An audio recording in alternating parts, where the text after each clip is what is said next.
사망 권세에 이기시고 부활하신 우리 주님을 경배하며 찬양합니다. 특별 새벽기도의 다섯째 날에도 한결같고 풍성한 은혜로 채워주시옵소서. 예수님 이름 받들어 감사하며 기도드립니다. 찬송가 165장 함께 찬양드리겠습니다.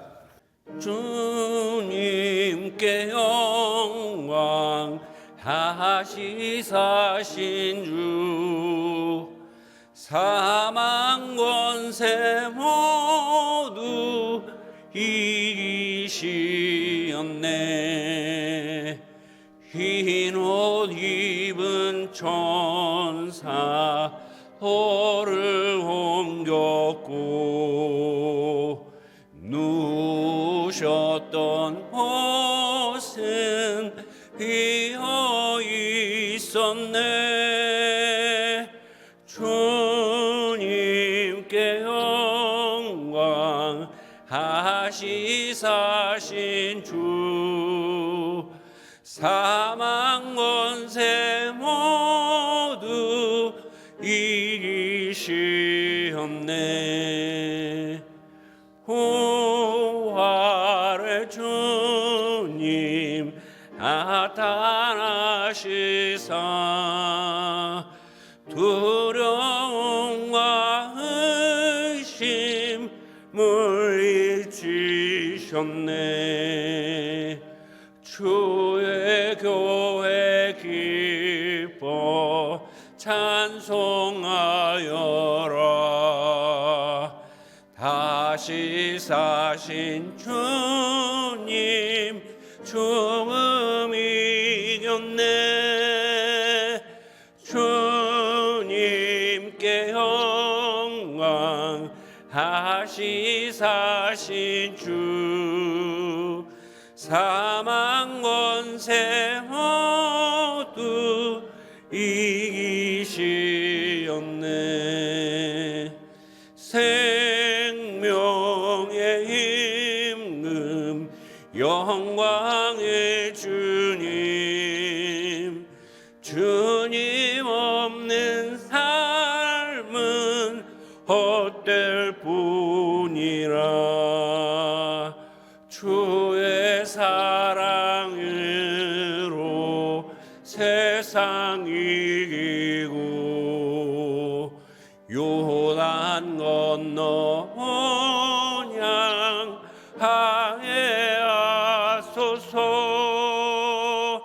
주님께 영광 하시사신 주 사망 권세 모두 이기시었네. 예배부장으로 섬기시는 이성주 집사님 기도해 주시겠습니다. 하나님 감사합니다. 부활절 특별 새벽기도회 제정으로부터 시작하여 오늘 5일째 예배위원회로 섬길 수 있도록 허락해 주심을 감사드립니다. 독생자 예수 그리스도를 이 땅에 보내주시어 십자가 대속의 피로 구원해 주신 하나님 아버지께 찬양과 존귀와 영광을 올려드립니다. 우리를 위해 마지막 피 한 방울까지 아낌없이 자기 몸을 내어주신 주님의 사랑과 은혜를 잊지 않고 성화된 삶으로 살아가고자 부활의 첫 열매이신 주님을 이 새벽에 바라봅니다.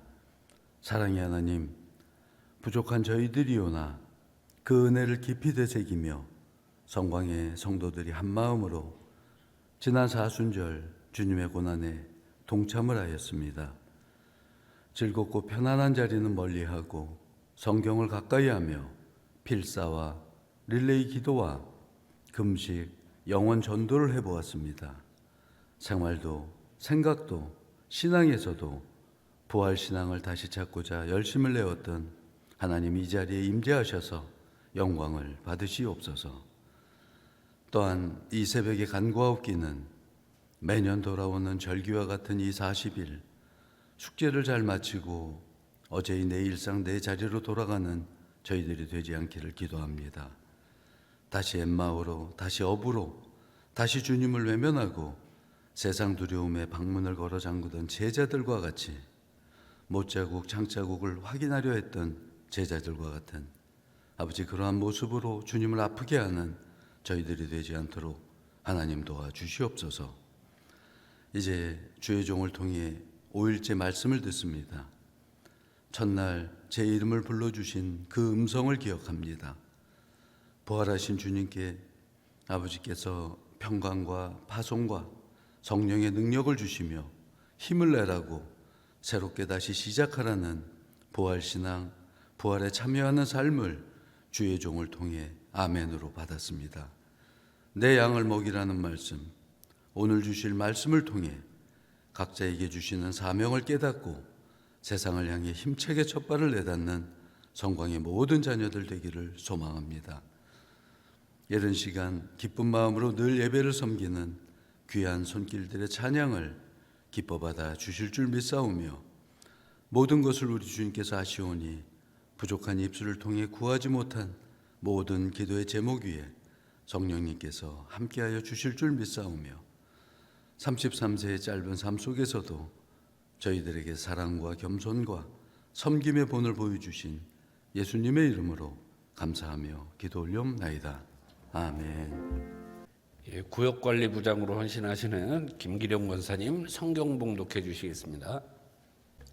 오늘 성경 말씀은 요한복음 21장 18절에서 23절 말씀입니다.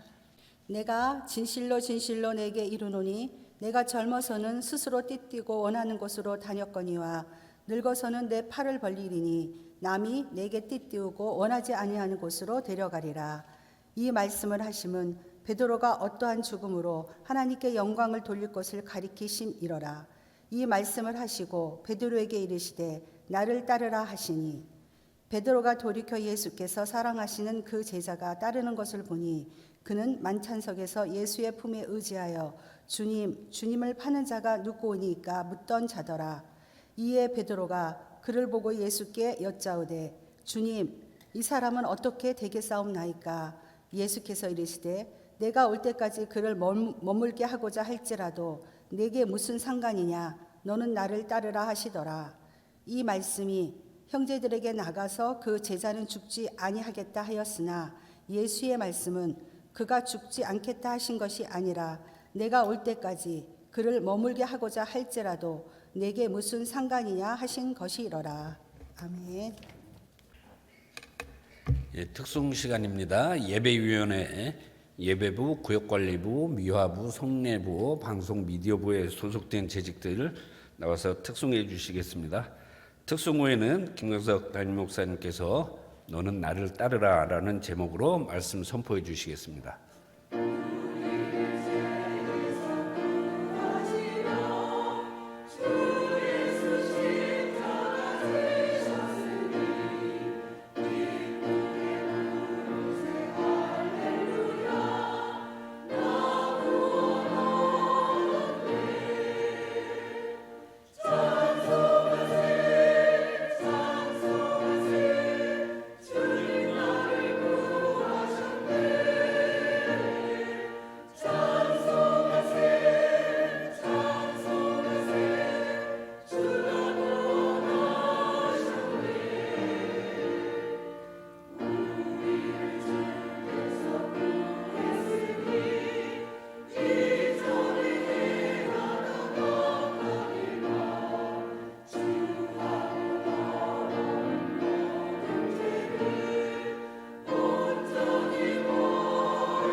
한 주간 여러분 특별 새벽 기도회로 기도하시느라고 수고하셨습니다. 감사를 드립니다. 특별히 오늘 예배위원회 찬양을 했는데 예배부 훨씬 일찍 나와서 안내하시고 예배 보살피시고 정말 수고 많이 하셨습니다. 정말 멀리서 그 일찍 이렇게 오시는 걸 보면 한편 고맙기도 하고 안쓰럽기도 하고 더 중요한 것은 하나님께서 반드시 갚아 주시옵소서 볼 때마다 그런 마음으로 기도를 하게 됩니다. 그런 역사가 있으시기를 바랍니다.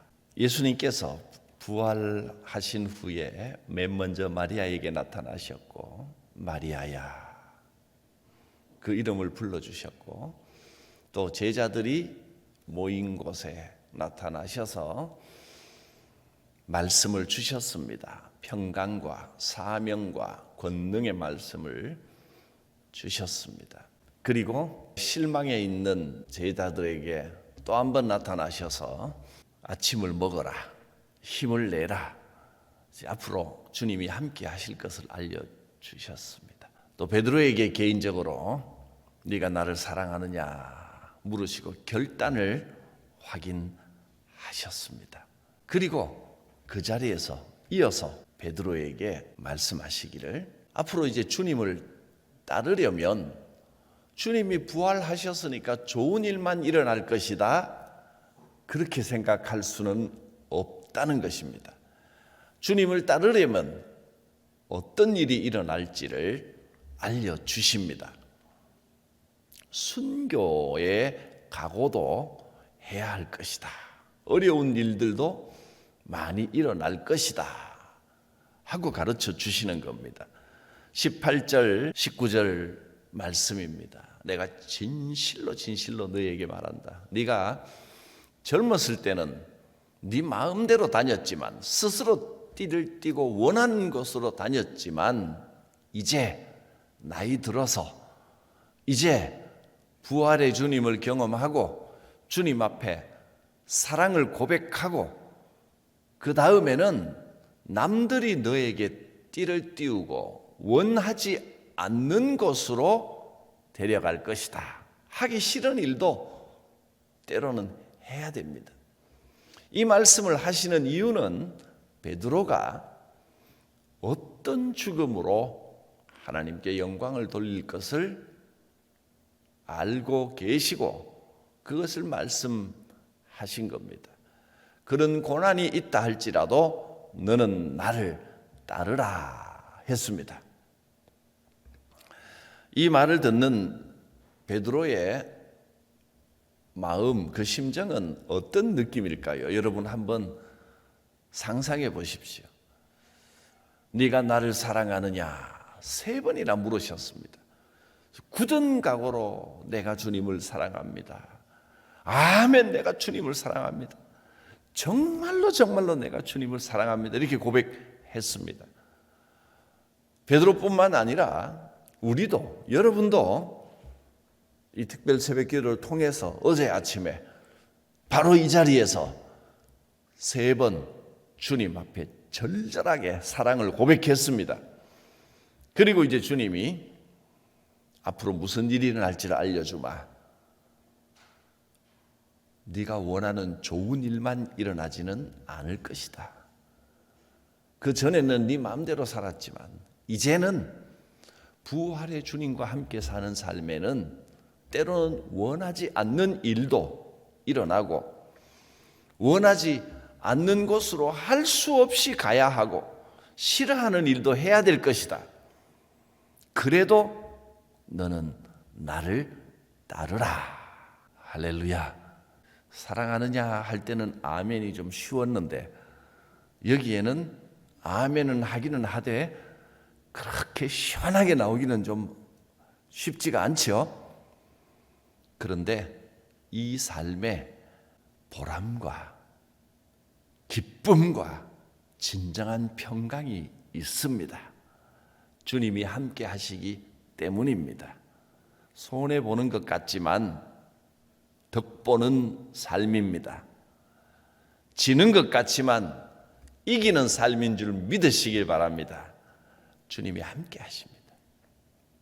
근데 그 다음에 이제 무슨 내용이 기록이 되어 있냐 하면 지금 이 글을 쓰고 있는 사람이 누굽니까?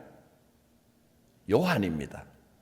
요한이 예수님과 베드로 사이에 제자들과 함께 있을 때 그 상황, 그 대화를 이렇게 쓰면서 사실은 그 대화 가운데 이게 속기록이 아니기 때문에 예수님과 베드로가 나눈 모든 대화를 다 적은 게 아닙니다. 주요 핵심만 적은 겁니다. 그 핵심 중에 요한의 마음에 강렬하게 남았던 것이 사랑 고백과 네가 이제 남들이 너를 띠띠우고 원치 않는 곳으로 갈 것이다. 나를 따르라. 이 말씀과 요한 자기에게 강렬하게 남는 생각이 있었던 겁니다. 요한은 예수님과 특별히 가까웠습니다. 어려움도 없었고 다른 제자들은 그래도 예수님을 좀 어려워했는데 요한은 예수님 앞에 막 애교도 부리고 예수님 있으면 품에 이렇게 안기기도 하고 예수님 무릎을 베고 막 눕기도 하고 굉장히 친근했습니다. 예수님도 요한을 이뻐했던 것 같습니다. 그래서 요한은 항상 자기를 말할 때 예수께서 그 사랑하시던 제자 이렇게 자기를 약간 민망하게 표현을 합니다. 그래서 베드로하고 예수님 대화를 가만히 듣다 보니까 나중에 이제 이 요한복음을 기록하면서 그때 일을 생각하니까 베드로에게 살짝 미안했던 겁니다. 베드로는 알려지기를 십자가에 거꾸로 못 박혀 순교를 당했습니다. 십자가에 못 박아 죽이려고 하니까 내가 감히 어떻게 예수님과 똑같은 모습으로 죽겠느냐. 나를 거꾸로 매달아 주시오. 이렇게 말하고 요청하고 그렇게 죽었다고 전해집니다. 그래서 이제 거꾸로 된 십자가의 이 이미지 상징이 어떤 사람들은 그게 이제 사탄 숭배자들이 십자가를 거역한다는 의미로 십자가를 거꾸로 이렇게 모양을 했다. 뭐 이렇게 사용하는 사람들도 있지만 중세 시대에 전통적으로 내려오는 이런 그 이미지 상징 중에 거꾸로 된 십자가는 베드로의 십자가라 그렇게 불립니다. 베드로가 예수님과 똑같이 할 수는 없다. 그래서 겸손하게 순교하는 순간까지도 나는 주님 앞에 낮아지겠다. 그렇게 죽은 십자가를 상징합니다. 그런데 요한은 예수님이 십자가에서 요한아 내 어머니를 부탁한다. 어머니를 모시고 마리아를 모시고 살면서 모든 제자들 가운데 가장 오래 살았습니다. 그 요한만큼은 순교해서 죽지 않고 자연사했습니다. 수명을 다 누렸습니다. 나중에 이제 요한복음을 기록하면서 그때 일을 생각하니까 살짝 미안한 겁니다. 다른 제자들에게 다 미안하고 특히 베드로에게는 네가 남들이 너를 띠띠우고 끌고 다닐 것이다. 네가 고난을 당해야 한다. 막 이렇게 순교의 예언을 하셨고 베드로가 얼마나 그 마음이 힘들고 어렵지만 그러나 결단하여 주님을 따르겠습니다. 이 절박한 순간들 가운데 요한이 생각하기를 베드로는 요한을 자기를 보고 어떤 생각을 할까? 이런 생각도 들었을 겁니다. 거기에 우리가 어떻게 해야 하고 믿음은 어떤 삶을 살아야 하는지를 하나님이 주신 지혜를 한 가지 더 강력하게 기록을 한 겁니다. 베드로가 물었습니다. 실제로 베드로가 딱 찍어놓고 주님 앞에 마치 의문을 제기하듯이 이 일을 제기하듯이 이렇게 정확하게 물었다기보다는 그때 분위기에 요한이 생각한 내용을 적은 겁니다. 베드로의 입을 빌어서 이렇게 말합니다. 나는 그렇게 원하지 않는 곳에 끌려다니다가 죽지만 저 사람 저 요한은 어떻게 되겠습니까? 이렇게 묻습니다. 20절에 베드로가 예수께서 사랑하시는 그 제자 이게 바로 요한입니다. 요한이 따르는 것을 보니 그는 만찬석에서 예수 품에 의지하여 주님을 파는 자가 누구오니까 묻던 자로라.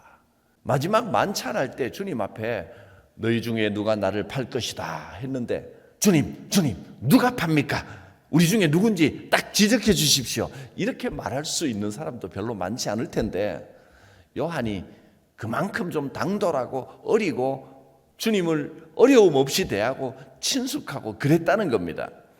이 표현은 요한 자기가 예수님께 얼마나 가깝게 스스럼 없이 애교도 부리고 막 그렇게 지냈는지를 우리에게 보여주는 겁니다. 바로 그 제자, 자기는 편안하게 예수님 어머니 마리아를 모시고 뭐 그렇다고 해서 편안했을 리야 있겠습니까마는 어쨌든 장수하고 자연사하고 존경받으며 초대교회 지도자로 지냈습니다.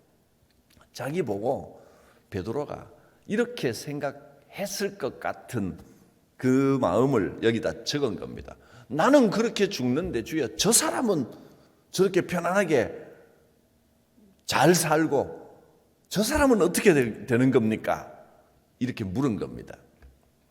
주님의 대답입니다. 예수께서 이러시기를 내가 올 때까지 그를 머물게 하고자 할지라도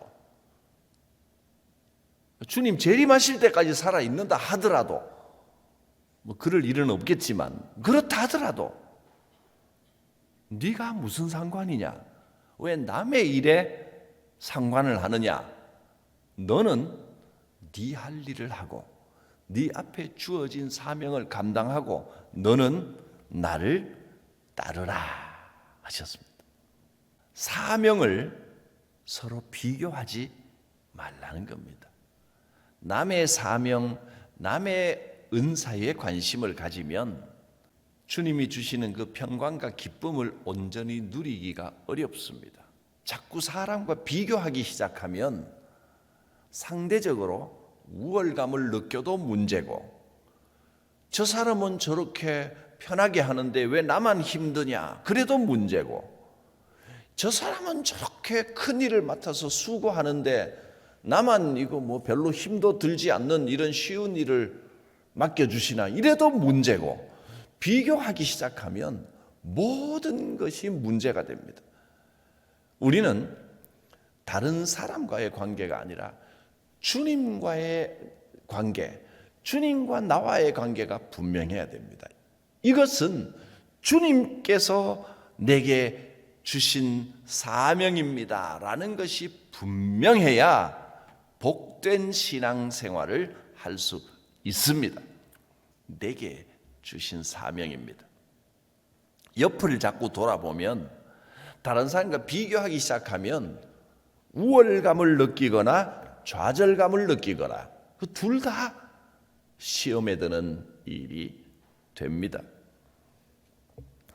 주님이 주시는 사명은 주님과의 관계에서 주님께서 내게 주셨다 하고 충실할 때 그 사명을 감당하는 기쁨과 삶의 의미가 있는 것입니다. 누가 나에게 띠띠우고 내가 원하지 않는 곳으로 끌고 다닌다 할지라도 내가 원하지 않는 일들을 해야 한다 할지라도 주님이 주셨기에 내가 그 일을 기쁨으로 감당하면 그게 축복입니다. 저 사람은 왜 저런 일을 하고 저 사람은 저렇게 신앙생활하고 옆을 돌아보면 안 된다는 겁니다.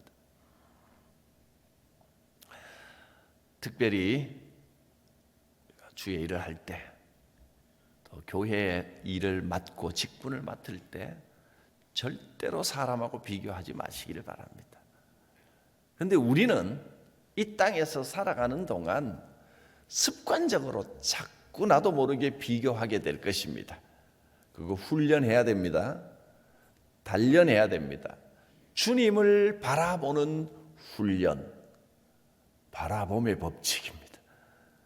주님을 바라보는 훈련. 다른 사람들과 함께 사랑하며 살아가지만 자꾸 옆을 돌아보고 옆을 물론 돌아는 봐야 됩니다만은 사명에 있어서는 하나님만 바라봐야 됩니다. 그것이 분명해야 됩니다. 그럴 때 내가 더 수고하게 되면 나의 수고가 감사하고 내가 더 헌신할 수 있음이 감사하고 내가 더 고난 중에 있게 하심을 내가 이런 고난을 당하면서 주님을 바라보게 하심을 감사하고, 그럴 때 진정으로 복되고 승리하는 믿음의 삶, 부활의 삶을 살게 될 것입니다. 주님의 마지막 당부까지 살펴보았습니다. 오늘은 이제 마무리하는 날이기 때문에 여러분 순서지에 제가 시작하면서 인사말을 여기다 적었는데 한번 읽고 마무리를 하겠습니다. 주님이 부활하신 주일 새벽에 제자들은 여전히 골방에 숨어 있었습니다. 그런데 안식 후 첫날 저녁에 주님이 호련히 제자들이 숨어 있는 골방에 나타나셨습니다. 주님은 부활하셔서 제자들을 위로하고 격려하시면서 명령을 주셨습니다. 너희에게 평강이 있을지어다. 너희를 보내노라. 성령을 받으라. 부활 후 주님이 주신 이 위로와 격려의 말씀은 2000년 전 첫 부활절에 제자들에게 주신 말씀인 동시에 오늘 우리들에게 주시는 말씀입니다. 이 새벽에 부활하신 주님께서 여러분을 찾아오십니다. 그리고 힘을 내라고 하십니다. 평강과 파송과 권능을 새롭게 주시면서 다시 시작하라고 하십니다. 주님의 능력이 여러분 곁에 함께 하실 것을 믿으십시오. 하나님께서 나를 보내신 사명의 자리에서 감사하며 만족할 줄 알아야 합니다. 다른 사람들에게 맡기신 일에 대하여 절대로 시기하거나 질투해서는 안 됩니다. 오늘 우리도 다른 사람과 비교하지 말고 내게 맡겨진 나의 사명에 관심을 집중하고 온전히 이루어드리도록 죽도록 충성하시기 바랍니다. 각자 개개인에게 주신 자기 사명의 주인공들이 되시기를 바랍니다. 기도합니다. 살아계신 하나님, 우리에게 찾아오셔서 이름을 불러주시고 부활의 주님이 되어주시고 사명 주시고 권능 주시고 평강 주셨습니다. 주님 주신 이 평강과 사명과 권능을 누리며 살아가는 복된 삶이 되게 하여 주시옵소서. 주님만 바라보며 기쁨으로 사명 감당하는 부활 신앙의 삶을 살게 하여 주시옵소서. 특별 새벽기도회 마지막 날을 예배를 올리며 감사의 예물 기도의 제목을 마음을 다하여 주님 앞에 드리는 귀한 손길을 기억하시고 그 가문 그 가정에 한없는 은혜와 복을 더하여 주시옵소서. 부부의 노년을 건강하게 지켜 주옵소서. 자녀의 가정과 가족의 형통하는 축복을 주심에 감사를 드립니다. 주님 주시는 모든 은혜와 축복을 누리며 살게 하옵소서. 주 예수의 이름으로 이 기도, 이 소원대로 될지어다. 예수님의 이름으로 기도드립니다. 아멘. 그동안 했던 기도의 제목들 읽어 보겠습니다. 예수님의 부활 생명이 내 안에서 살아 역사하게 하소서. 부활의 증인으로서 복음을 전하는 삶을 살게 하소서. 나의 믿음이 회복되고 새로운 소망으로 다시 서게 하소서. 가정을 위한 기도, 가정이 회복되고 말씀과 기도로 세워지게 하소서. 가정 안에 예수 그리스도의 부활의 기쁨과 평안이 넘치게 하소서. 자녀들이 예수님을 인격적으로 만나고 믿음 위에 서게 하소서. 교회를 위한 기도, 우리 교회가 부활의 소망을 전하는 교회 되게 하소서. 모든 성도가 함께 부활의 은혜를 누리고 나누게 하소서. 교회가 이 시대의 소망이 되신 예수님을 담대히 선포하게 하소서. 나라와 민족을 위한 기도, 사회의 갈등과 상처들이 예수님의 사랑으로 치유되게 하소서. 북한 땅에도 부활의 복음이 전해지고 통일의 문이 열리게 하소서. 대한민국이 복음으로 다시 일어나게 하소서. 할렐루야. 주께서 응답하시고 역사하여 주실 줄 믿습니다. 기도합니다. 살아 계셔서 우리 가운데 함께 하시고 끝까지 지켜주시는 성부 여호와 하나님의 그 크고 놀라우신 사랑하심과 나를 위하여 죽으시고 부활하셔서 우리 모든 죄를 대속하시고 구원하시는 성자 예수 그리스도의 대속의 은혜, 구원의 은혜와 지금 이 순간에도 성도들 바로 곁에서 도우시고 인도하시는 성령님의 교통하심이 각 사람 머리 위에 충만히 임하시기를 축원하옵나이다. 아멘. 주 예수님의 충만하신 은혜가 함께 하실 줄 믿습니다. 주여 부르고 기도합니다. 주여